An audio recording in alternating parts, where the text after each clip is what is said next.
তুমি বুড়ি মানুষ, তোমার গায়ে যত শক্তি আছে সমস্ত শক্তি দিয়ে আমারে পিটাও, আমারে মারো, মারতে মারতে আমাকে বাড়ি থেকে তুমি বের করে দাও।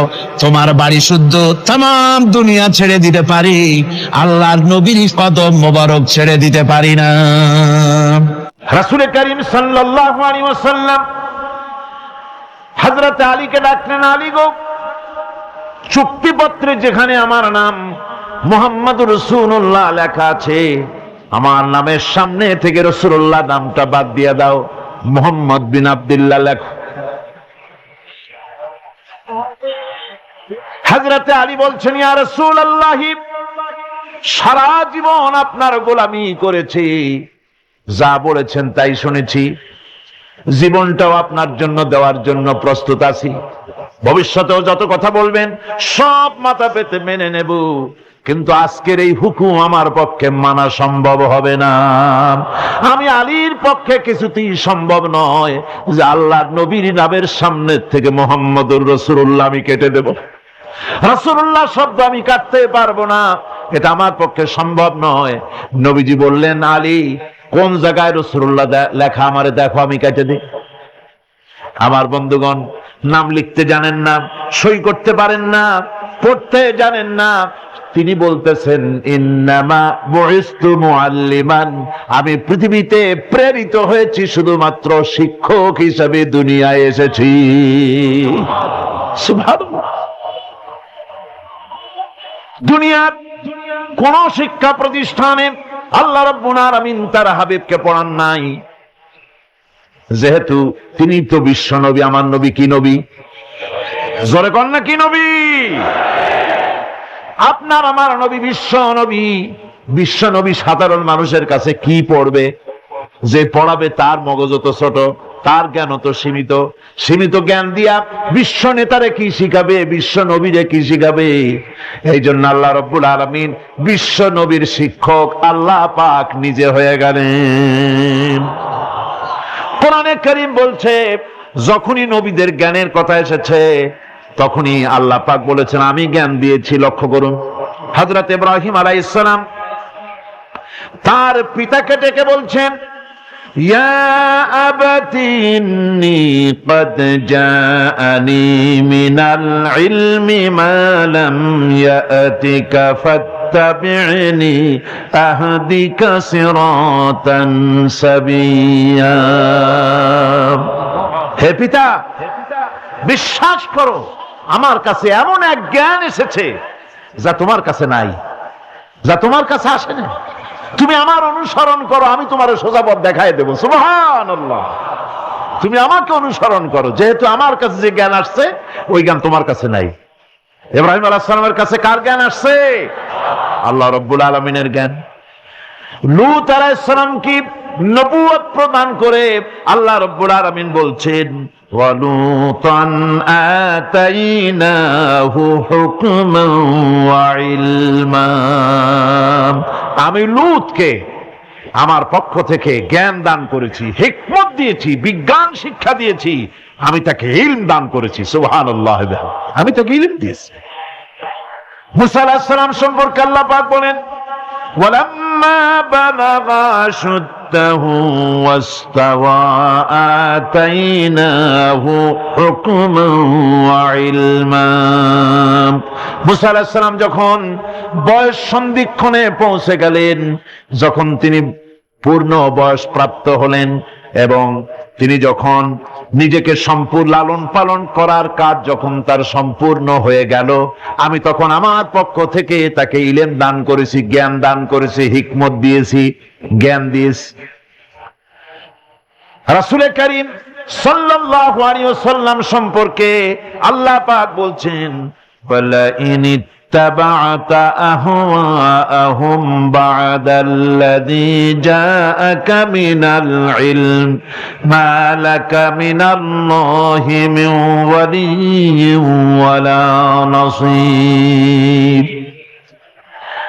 তুমি যদি জ্ঞান লাভের পরও তাদের প্রবৃত্তির অনুসরণ করো, তাহলে আল্লাহর কাছ থেকে তোমাকে রক্ষাকারী কেউ থাকবে না, কোনো সাহায্যকারী তুমি পাবে না।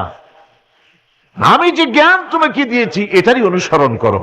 এর মধ্যেই মুক্তি, বিশ্ববাসীর মুক্তি এই জ্ঞানের অনুসরণের ভেতরে। প্রত্যেক জাতির জন্য আল্লাহ রাব্বুল আলামিন নিজের পক্ষ থেকে রাসূল পাঠিয়েছেন। আল্লাহ পাক বলেছেন ওয়ালিকুল্লি উম্মাতির রাসূল, প্রত্যেক জাতির জন্য আমি রাসূল প্রেরণ করেছি। এমন কোন জাতি নাই যার কাছে নবী রাসূল পাঠানো হয় নাই। ওয়া ইম মিন উম্মাতিন ইল্লা খালা ফিহা নাযীর, সমস্ত নবীদের কাছে, সমস্ত উম্মতের কাছে, জাতির কাছে আমার পক্ষ থেকে আমি নবী পাঠাইছি। কোন সুবহানাল্লাহ। কেউ যেন বলতে পারে না যে আমরা আল্লাহর পক্ষ থেকে কোনো দাওয়াত পাই নাই, আল্লাহর পক্ষ থেকে সত্যকে চেনার কোনো রাস্তা পাই নাই। এই জন্য প্রত্যেক নবীদের, প্রত্যেক উম্মতের জন্য, জাতির জন্য আল্লাহ সুবহানাহু ওয়া তাআলা তিনি নবী পাঠিয়েছেন নিজের পক্ষ থেকে, হেদায়েত পাঠিয়েছেন নিজের পক্ষ থেকে। এই নবীদেরকে পাঠাবার উদ্দেশ্য কি ছিল? কোরআনে কারিমে আল্লাহ পাক বলেন, আমাদের নবীকে আল্লাহ পাক ডেকে বলছেন আলিফ লাম রা কিতাবুন আনজালনাহু ইলাইকা লিতুখরিজান নাসা মিনাজ যুলুমাতি ইলান নূর। আলিফ লাম রা কিতাবুন আনজালনাহু ইলাইকা লিতুখরিজান নাসা মিনাজ যুলুমাতি ইলান নূর। এই কিতাব আমি আপনার উপর অবতীর্ণ করেছি। এ হচ্ছে একখানা কিতাব, এই কিতাবখানা আমি আপনার প্রতি অবতীর্ণ করেছি। এই জন্য করেছি কিতাব অবতীর্ণ যাতে করে মানব মণ্ডলীকে পঞ্জীভূত অন্ধকারের ভিতর থেকে বের করে আলোর দিকে নিয়ে আসতে পারেন। এ বিশ্ব হচ্ছে অন্ধকারে ভরা। পৃথিবীতে মানব রচিত যত মতবাদ আছে সব হচ্ছে অন্ধকার। সবগুলি কি? অন্ধকার। এই অন্ধকারের ভিতর থেকে আলোর দিকে নিয়ে আসবেন। আলো হচ্ছে কি? ইসলাম। আলো হচ্ছে কোরআন। কোরআনের দিকে নিয়ে আসবে, ইসলামের দিকে নিয়ে আসবে। সেই জন্য আমি আপনার প্রতি এই কোরআন অবতীর্ণ করেছি। আমার ভাইয়েরা, সকল আসমানি কিতাবের উপরে আমাদের ঈমান আনা লাগবে। শুধুমাত্র কোরআন শরীফের উপরে নয়, সকল কিতাবের উপরে ঈমান আনতে হবে। কোরআনকে যেমন মানি, মুহাম্মদ সাল্লাল্লাহু আলাইহি ওয়াসাল্লামকে যেমন মানি, সব নবীদের উপরে ওই রকম ঈমান আনতে হবে। কোরআন যেমন মানি ওই রকম করে সমস্ত কিতাবের উপরে ঈমান আনতে হবে। এটার শর্তই দেওয়া হয়েছে, মুমিন হচ্ছে তারা ওয়াল্লাযীনা ইউমিনুনা বিমা উনজিলা ইলাইকা ওয়া মা উনজিলা মিন ক্বাবলিক। মুমিন হচ্ছে সেই সব লোক, মুত্তাকি হচ্ছে তারা যারা তোমার উপরে নাজিলকৃত কিতাবের উপর ঈমান এনেছে এবং এর আগে যত কিতাব আসছে সমস্ত কিতাবের উপর ঈমান এনেছে। তারাই হচ্ছে মুত্তাকি, তারাই হচ্ছে মুমিন। আল্লাহ পাক বলেন নাযালা আলাইকাল কিতাবা বিল হাক্কি মুসাদ্দিকান লিমা বাইনা ইয়াদাইহি। আল্লাহ তোমার প্রতি সত্য সহকারে যে কিতাব নাজিল করেছেন আর এর পূর্বে আগত সকল কিতাবের উপরে এর সত্যতা প্রমাণ করে। এ কোরআন হচ্ছে আগের যত কিতাব নাজিল হয়েছে সমস্ত কিতাবের সত্যতা প্রমাণকারী কিতাব। এই জন্য মুমিনদেরকে বলতে বলা হয়েছে কুল আমান্না বিল্লাহি ওয়া মা উনজিলা আলাইনা ওয়া মা উনজিলা আলা ইব্রাহিম ওয়া ইসমাঈলা ওয়া ইসহাক ওয়া ইয়াকুব ওয়াল আসবাত। বলো আমরা ঈমান এনেছি আল্লাহর প্রতি, আমাদের প্রতি অবতীর্ণ কিতাবের প্রতি, আর ইব্রাহিম, ইসমাইল, ইসহাক, ইয়াকুব এবং তার আওলাদদের প্রতি যে কিতাব অবতীর্ণ হয়েছে সমস্ত কিতাবের উপর আমরা ঈমান এনেছি। وما أوتي موسى وعيسى والنبيون من ربهم لا نفرق بين أحد منهم ونحن له مسلمون। আর মুসা, ঈসা, অন্যান্য নবীদের উপরে যত কিতাব অবতীর্ণ হয়েছে সমস্ত কিতাবের উপরে আমরা ঈমান আনতেছি। আর আমরা হচ্ছি আল্লাহ পাকের আজ্ঞাবহ, আমরা হচ্ছি আল্লাহ পাকের বান্দার মধ্যে আমরা শামিল। আল্লাহ পাক বলছেন এই পৃথিবীতে আমি যত নবী পাঠাইছি সমস্ত নবীদের সাথে তিনটা জিনিস দিয়েছি। কয়টা জিনিস? তিনটি জিনিস দিয়েছি সমস্ত নবীদের।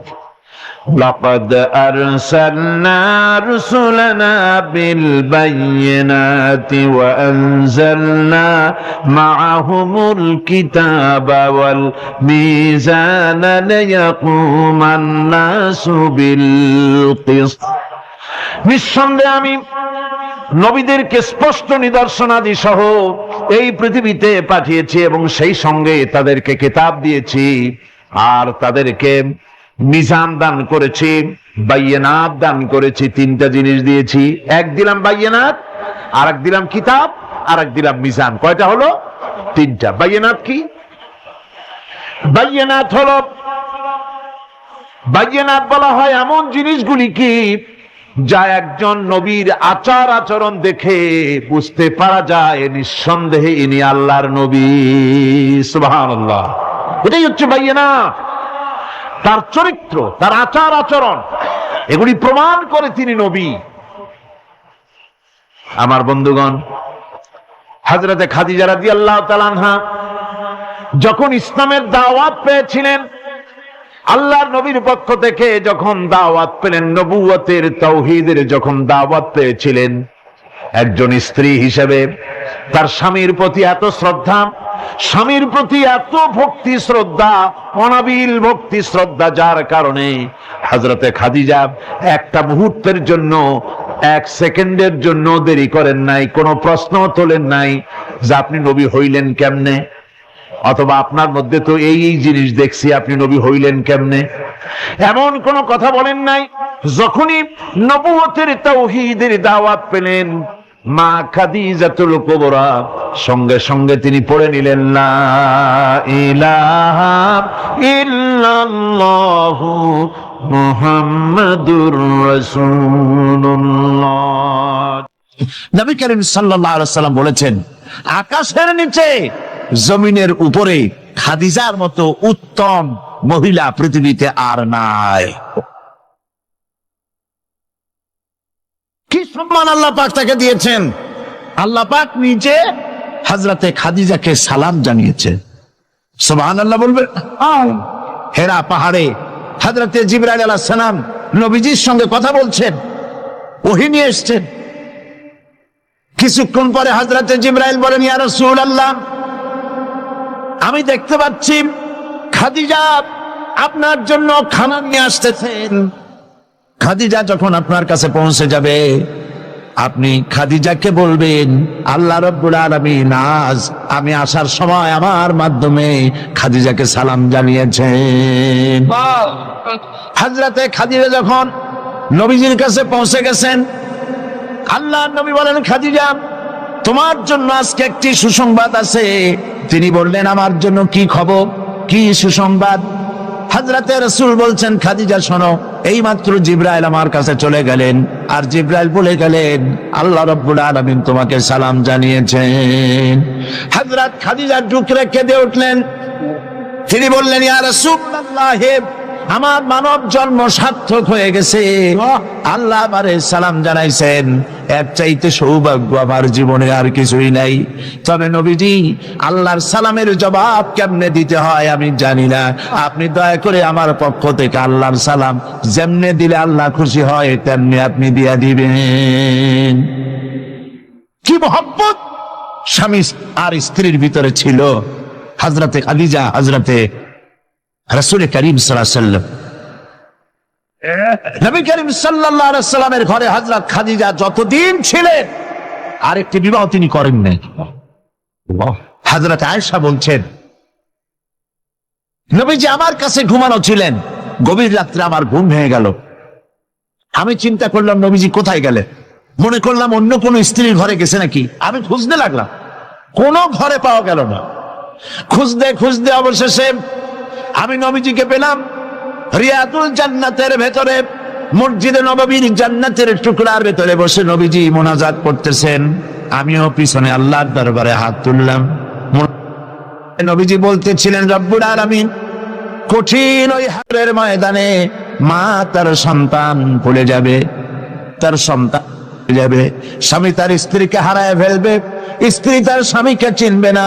ওই কঠিন হাসরের ময়দানে দালা আমি যেন আমার খাদিজারে হারাইয়া না যাই।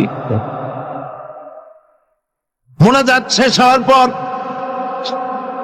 হযরত আয়েশা বলেন, ইয়া রাসূলুল্লাহ, খাদিজা এই বুড়ির কথা এখনো কেন আপনার মনে পড়ে? খাদিজার পরে কুমারী মেয়েও তো আপনি বিয়ে করেছেন, খাদিজার কেন বুড়ির কথা বলতে পারেন না? নবীজি বলেন, আয়েশা রে, খাদিজার সম্পর্কে এরকম কথা আর তুমি বলবে না। তোমরা জানো না, তোমরা সবাই আমার সুদিনের স্ত্রী, আর খাদিজা আমার এমন সময়ের স্ত্রী যখন এই মক্কা নগরীতে মুহাম্মদ সাল্লাল্লাহু আলাইহি ওয়াসাল্লামের পাও রাখার জায়গা ছিল না। হযরত আয়েশা বললেন, ইয়া রাসূলুল্লাহ, আমি ক্ষমা চাই, আমাকে মাফ করে দিন, আমি খাদিজার সম্পর্কে এমন কথা আর উচ্চারণ করব না, তবে খাদিজার সম্পর্কে আমার কিছু কথা শোনান। হযরতে নবীজি বলেন, আয়েশা রে, শোনো, আমার সঙ্গে বিবাহের পর খাদিজার ধন সম্পত্তি যা ছিল আল্লাহর রাস্তায় সব উজাড় করে দিয়েছে। কতদিন না খেয়ে থেকেছে, একদিনের জন্য বলে নাই আপনার সাথে বিয়ে হয়েছে বলে আজ আমি না খাইয়ে আসি। সারাদিন সারা রাত দাওয়াতের কাজ করে আমি যখনই দরজার কাছে ফিরেছি, যত রাত হোক না কেন, একবার বলেছি খাদিজা, অমনি দরজা খুলে গেছে। আমি প্রশ্ন করেছি, খাদিজা, যত রাত্রে আসলাম একদিনও দুইটা দাগ দেওয়া লাগলো না, তুমি কি ঘুমাও না? হযরতে খাদিজা বলেছেন, ইয়া রাসূলুল্লাহ, আপনি দিনের দাওয়াতের জন্য ব্যস্ত, কষ্ট করেন, আমি মনে মনে ভাবি আমি যদি ঘুমায় থাকি রাতের বেলায়, আর নবীজি যদি দরজার কাছে এসে খাদিজা খাদিজা বলে ডাকাডাকি করেন, উঠতে যদি আমার দেরি হয় আল্লাহর নবীর সঙ্গে বেয়াদবি হয়ে যাবে, এইটা মনে করে বিছানায় না ঘুমায় যতক্ষণ আপনি না ফেরেন এই দরজাটার সাথে পিঠ লাগাইয়া দাঁড়াইয়া ঘুমায়। হযরত আয়েশা বলেছেন, আমাদের ঘরে রান্না বান্না তেমন হতো না, আমাদের ঘরে তেমন গোশত খাওয়ার সুযোগ আমাদের কিসমতে তেমন হতো না। যদি কোনোদিন আমাদের ঘরে দুম্বা বা ছাগল জবাহ হতো, গোশতগুলি নবীজি কেটে ভাগ করে সমস্ত স্ত্রীদের ঘরে দিয়ে দিতেন। এরপরে কয়েকটা গোশতের টুকরা একটা টোপলায় নিয়ে হযরত খাদিজা মদিনার অলিতে গলিতে ঘুরে বেড়াতেন। খাদিজার কোন বান্ধবী পাওয়া যায় কিনা? সুবহানাল্লাহ। নবী করিম সাল্লাল্লাহু আলাইহি ওয়াসাল্লাম তার স্ত্রীদেরকে ভাবে ভালোবাসতেন, আর স্ত্রীরাও নবীর জন্য এভাবে ভালোবাসতেন, ভালোবাসা দিতে। স্ত্রী অধিকার ইসলাম দিয়েছে, আর কেউ দিতে পারে নাই। আর এই স্ত্রীদের মধ্যে সব থেকে উত্তম স্ত্রীকে নবীজি বলেছেন, আদ-দুনিয়া কুল্লুহা মাতাউন ওয়া খায়রুল মাতাইদ দুনিয়া ইমরাতুস সালিহা। দুনিয়ার সবকিছু এর মধ্যে উত্তম নিয়ামত হচ্ছে পতিপরায়ণা। সুবহানাল্লাহ। হুজুর বলেছেন, তিনটি জিনিস আমি পছন্দ করি, তিনটি জিনিস আমার প্রিয়। একটি হলো নামাজ, একটি হলো সুগন্ধ, আর একটি হলো স্ত্রী। সুবহানাল্লাহ। এই স্ত্রীকে সমান অধিকার দিয়েছে নবীজি, আল্লাহর ইসলাম সমান অধিকার দিয়েছে। নারীর অর্থনৈতিক অধিকার প্রতিষ্ঠিত করেছে ইসলাম, তাকে অর্থনৈতিক অধিকার দিয়েছে, মহারানার ব্যবস্থা করেছে। কোরআন বলছে, ফাতুহুন্না উজুরাহুন্না ফারিদা, খরচ রূপী দায়িত্ব হিসাবে স্ত্রীর মহারানার টাকা আদায় করে দাও। বহু মুসলমান আছে মহারানার টাকা আদায় করে না, বরং আজকাল তো নতুন সিস্টেম চালু হয়েছে মানুষকে শোনাবার জন্য। বিবাহের মজলিসে বলা হয়, অমুকের মেয়ে অমুকের ছেলে বিয়ের মহারানা কত, 5,55,555 সামনে একটা টাকা বা পয়সা জিরো থাকতে পারবে না। একটা নিয়ম নীতি করে নিচ্ছে। এই টাকাগুলি মহারানার টাকা সঠিকভাবে আদায় করা হয় না অনেক ক্ষেত্রে, একথা ঠিক কিনা? বরং উল্টো করে মহারানা আদায় করা হয় মেয়ে পক্ষের কাছ থেকে, কন্যা পক্ষের কাছ থেকে। এইটাকে কি বলা হয়? এটাকে কি বলা হয়? এটা হলো যৌতুক নামের কৌতুক। মেয়ে পক্ষের কাছ থেকে টাকা আদায় করা।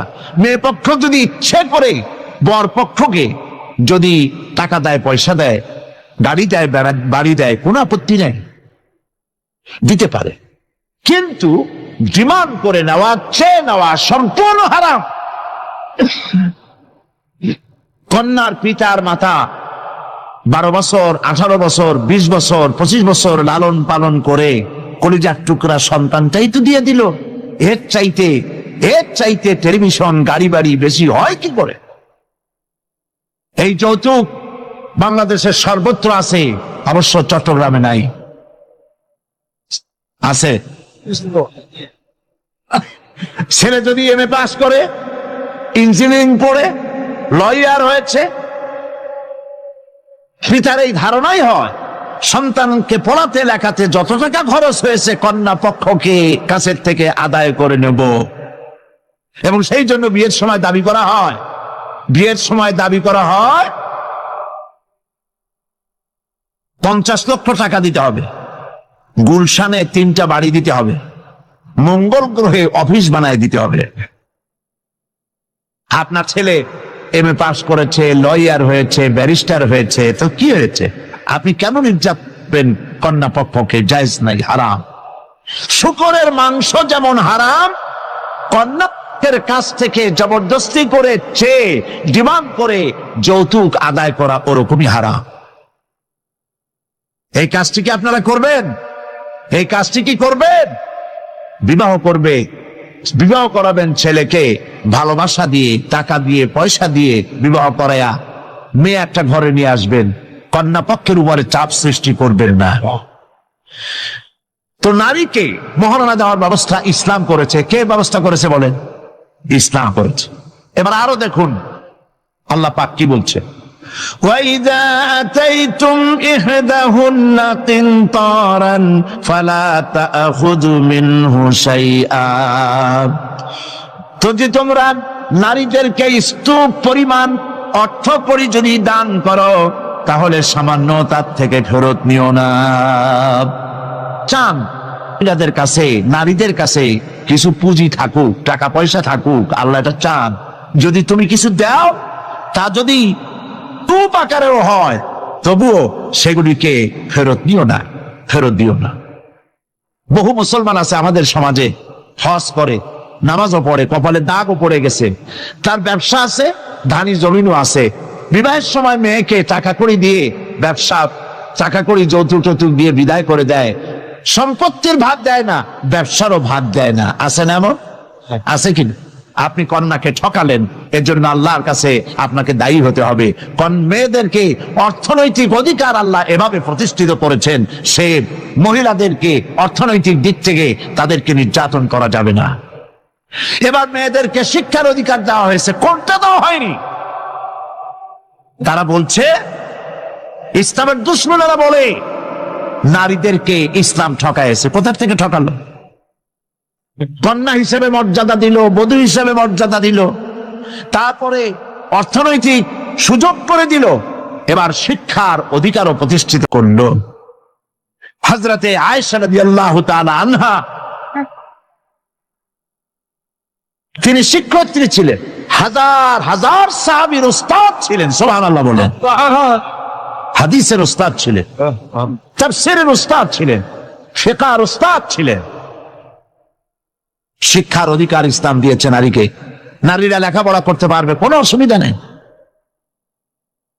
এভাবে অধিকার শুধু অর্থনৈতিক নয়, লেখাপড়ার অধিকার দিল। তালাকের একটি অধিকার, এটি একটি গুরুত্বপূর্ণ বিষয়। তালাকের অধিকারটিও শুধুমাত্র পুরুষের না, এই তালাকের অধিকার নারীদেরকেও দেওয়া হয়েছে। কথা বুঝতে পেরেছেন? তালাকের অধিকার, বিবাহ বিচ্ছেদের অধিকার শুধু পুরুষের নয়, নারীকেও দেওয়া হয়েছে। পুরুষ যদি অকর্মণ্য হয়, যদি সে উন্মাদ হয়, জালিম হয়, নপুংসক হয়, তাহলে এই স্ত্রী কোর্টে তা প্রমাণ করে তার স্বামীকে পরিত্যাগ করে ইচ্ছে মতো স্বামী গ্রহণ করতে পারবে। ইসলাম সুযোগ দেয়। তালাক, কথায় কথায় তালাক দেওয়ার একটা রেওয়াজ আমাদের দেশে আছে। বাংলাদেশে যদি আল্লাহ কোনদিন দয়া করে ইসলামী রাষ্ট্র প্রতিষ্ঠিত করে দেন, তাহলে কথায় কথায় তালাক দেওয়ার এই প্রথাকে বন্ধ করে দেওয়া হবে।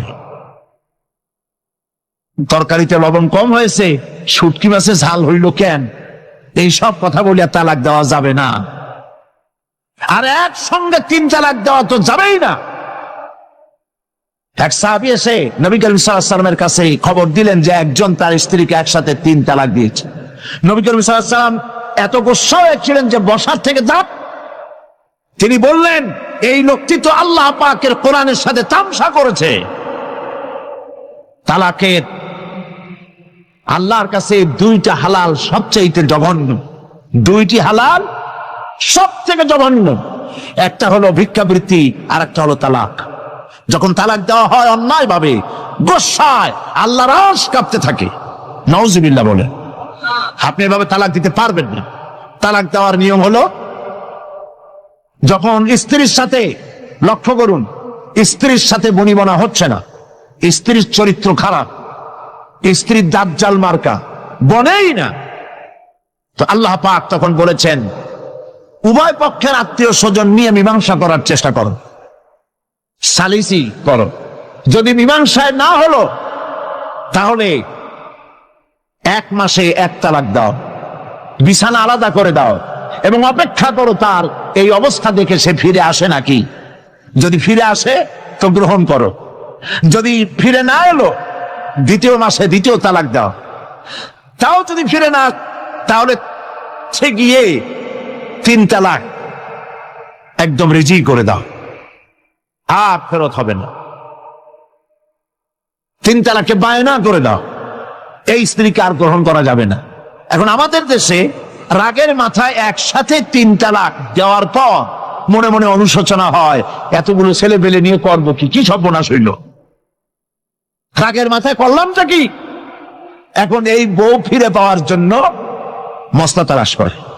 তখন গ্রামের মুন্সি মৌলবী, এই জাতীয় 1 শ্রেণীর লোক আছে যারা কোরআন বোঝে না, হাদিস বোঝে না, তারা হিল্লা নামক একটা ঔষধ বের করছে। সেই ঔষধটা কি? তারা বলে যে এই স্ত্রীকে যদি আবার নিতে চাও, তাহলে আরেকটা পুরুষের সঙ্গে বিবাহ দাও, এবং শর্ত করো যে তোমার কাছে দিলাম, 2-3 দিন পর তুমি তালাক দিয়ে দিবা, এরপরে আমরা নিয়ে নেব। তালাকের নিয়তে বিবাহ করা এটা সম্পূর্ণ হারাম, বিবাহ হবে না। তালাকের নিয়তে বিয়ে করলো, বিয়ে হবেই না। তারপরে এই যে ভাড়া করা, একজনের সঙ্গে হিলা করতে দেওয়া, এটাকে হাদিসের ভাষায় বলা হয়েছে ভাড়া করা সার। ভাড়া করা সার। ইসলামে এই ধরনের কোন বিধান নাই। সবাই কান খুলে শুনুন, হিল্লা করার যে ব্যবস্থা বাংলাদেশে গ্রামে গঞ্জে আছে, শরীয়তের কোন অস্তিত্ব নাই। কেউ যদি তার স্ত্রীকে তালাক দেয় আর এই স্ত্রীকে আবার ফেরত নিতে চায়, পর্যন্ত ফেরত দিতে পারবে না। একটা পথ আছে, সেই পথটা হলো এই ইচ্ছে করে কোন স্বামী গ্রহণ করেন, আর সেই স্বামী যদি ইচ্ছে করে ঘটনাচক্রে তালাক দেয়, অথবা ঘটনাচক্রে সেই স্বামীর যদি মৃত্যু হয়, তাহলে কেবলমাত্র প্রথম স্বামীর কাছে আসতে পারবে। এছাড়া প্রথম স্বামীর কাছে আসা কিয়ামত পর্যন্ত সম্ভব নয়। এইটা ইসলাম করেছে দৃষ্টান্তমূলক শাস্তি দেওয়ার জন্য। কথায় কথায় তালাক দেবা, বাগুন ভর্তায় মরিচ হইল কেন, এই সব শয়তানি চলবে না। এইটার জন্যই এই বিধান করা হয়েছে। তালাক কখনো রাগের মাথায় এই জঘন্য কাজ কেউ করবেন না। যদি করতেই হয়, তাহলে 3 মাসে তিন তালাক হবে, একসাথে তিন তালাক দেওয়া যাবে না। যদি কেউ একসাথে তিন তালাক দিয়ে বসে, তালাক হয়ে যাবে, এটাও মনে রাখবেন, তালাক হয়ে যাবে। তবে আল্লাহ পাক অসন্তুষ্ট হবেন, নারাজ হবেন, গোসায় আল্লাহর আরশ কাঁপতে থাকে। এই কাজটি কখনো করবেন না। আল্লাহ পাক তালাক চান না, আল্লাহ চান স্বামী স্ত্রীর মধ্যে মহব্বত পয়দা হোক। সুবহানাল্লাহ। যদি স্ত্রীর উপর রাগ হয়, কখনো মন খারাপ হয়, আল্লাহ বলছেন ওয়ালা তানসাউল ফাদলা বাইনাকুম, তোমরা পরস্পর পরস্পরের অনুগ্রহকে ভুলে। আজকের একটা ব্যাপারে মন খারাপ হয়েছে, তুমি চিন্তা করো তোমার জীবনের অনেক ক্ষেত্রে এই স্ত্রীর অনেক অবদান আছে, সেগুলিকে মনে করে আজকেরটা মাফ করে দিলেই তো সার। সুবহানাল্লাহ। কম আল্লাহ পাক চান না স্বামী স্ত্রীর ভিতরে অসন্তুষ্টি থাকুক এবং তালাক পর্যায়ে চলে যায়। একবার নবী করিম সাল্লাল্লাহু আলাইহি ওয়াসাল্লাম বসে আছেন মসজিদে নববীর ভিতরে, মুখ মলিন, সাহাবায়ে কেরাম ভয়তে কথা বলতে পারছেন না। কিছুক্ষণ পর হুজুর হযরত আলী হযরত ফাতেমার ঘরে ঢুকলেন, বেরিয়ে আসতেন হাসি মুখে। তিনি প্রশ্ন করলেন, সাহাবায়ে কেরাম জিজ্ঞেস করলেন, হে রাসূল, একটু আগে আপনার মুখ এত মলিন ছিল আর এখন আপনি এত হাসি খুশি, আমরা তো তখন কথা বলতে সাহস পাইনি, হুজুর কি হয়েছিল? আল্লাহর নবী বলেন, ওদের মধ্যে মনোমালিন্যের সৃষ্টি হয়েছিল আর আমার মনটা খারাপ হয়ে গিয়েছিল। ওদের, বুঝতে পারছেন তো, হযরত আলী এবং ফাতেমার মধ্যে মনোমালিন্য সৃষ্টি হয়েছিল, আমার মনটা খারাপ হয়ে গিয়েছিল। আমি ভেতরে গেলাম, উভয়ের সঙ্গে কথা বললাম। এখন তারা দুজনের মধ্যে তাদের ভুল বুঝাবুঝির নিরসন হয়েছে, আমার মনটা খুশি হয়ে গেছে। নবীজি বলেন, ফাতেমাকে যে কষ্ট দেয় সে আমাকে কষ্ট দেয়, কারণ ফাতেমা আমার কলিজার টুকরা। স্বামী এবং স্ত্রীর মধ্যে সম্পর্ক ভালো থাকতে হবে, অধিকার সমান, তবে স্বামীর মর্যাদা বেশি। মর্যাদা কার বেশি? স্বামীর মর্যাদা বেশি। তিরমিজি শরীফের হাদিসে এসেছে, আল্লাহর নবী একদিন একদিকে যাচ্ছিলেন, জঙ্গল থেকে এক পাহাড়িয়া উট এসে নবীজির কদমের উপরে নবীজির কদম মোবারকে চুমা দিল, সেজদা করলো। সাহাবায়ে কেরাম বললেন, ইয়া রাসূলুল্লাহ, পাহাড়ের উটের কি সৌভাগ্য, আল্লাহর নবীর পায়ের উপরে চুমা খেয়েছে, সেজদা দিয়েছে। আমাদেরকে অনুমতি দেন, আপনার কদমের উপরে আমরা সেজদা দিয়া ধন্য হই। হুজুর বলেন, শোনো, আমি যদি এই পৃথিবীতে মানুষকে সেজদা করার জন্য যদি পারমিশন দিতাম, তাহলে পৃথিবীর সমস্ত নারীদেরকে বলতাম তারা যেন তাদের স্বামীকে সেজদা দেয়। তাহলে মর্যাদা কার বেশি?